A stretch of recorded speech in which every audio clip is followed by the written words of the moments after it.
Hi, this is Born62, I'm HENRIK JÜRS. Today we are after full contraction of the front delt. We can achieve that by doing a so-called spike.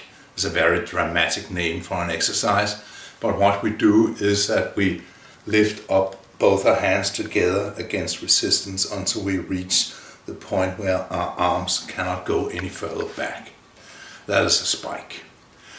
If you try to do a normal press with a barbell, a military press or anything like it, you'll end up in a position like this, and if you move your arms in, you can feel there's more contraction.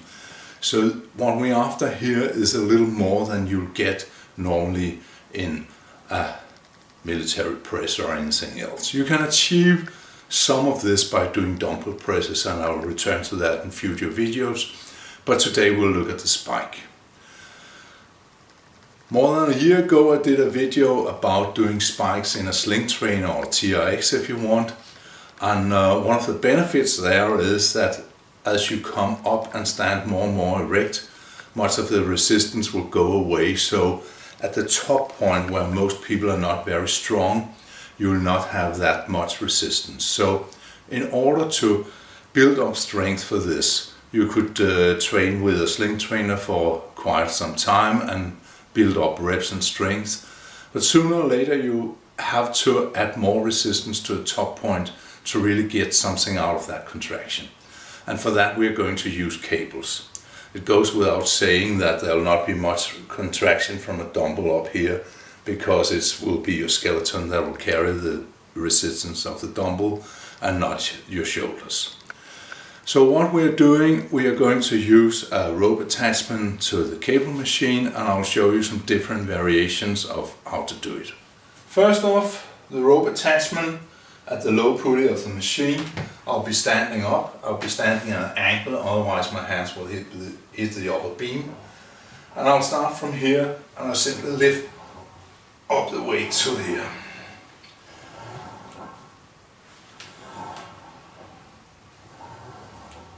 As you can see, I have a little bit of trouble keeping balance.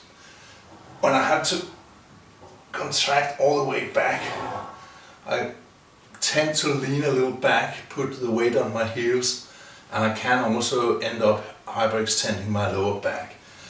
And this is good in that way. It's easy to get in and out of, it's easy to do, but the downside is that you're not that stable by standing up.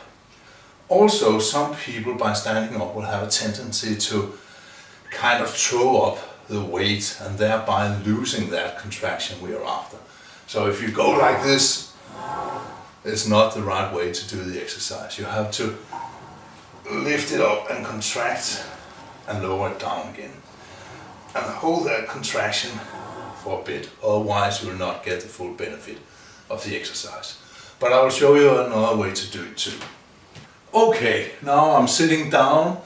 The bench is inclined at an angle. I'm sitting pretty upright because otherwise I'll get trouble with the cable if I'm lying more down. But sitting like this, you'll notice at the end, at the top point, at the contraction point we are after, the cable is pretty close to my face. So before you start your actual workout, you should kind of test how far from the machine you need to be sitting. It's not very fun to have the cable run over your nose or your mouth.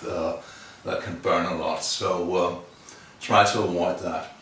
Here we go. I'm leaning backwards, letting my head rest at the bench. I'm pulling all the way up, and I'm much more stable than if I'm standing up. I can concentrate fully on doing the exercise and get a good contraction up here.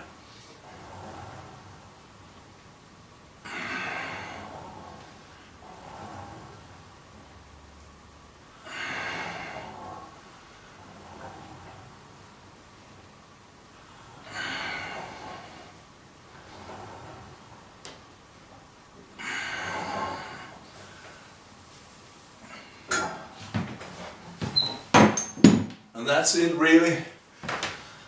I'll recommend that you use this exercise after your presses, because if you do this first, there will not be much pressing afterwards. So use this as a finisher for the front delts to really get a good contraction at the top point. This can be used in a lot of sports, so besides just general fitness or bodybuilding, strength in that upper position is valuable in a lot of racket sports and of course also in martial arts. So try it out and let's see if it's something that'll work for you. If you have any question or comments, just write me. I'll be back next week. Hi.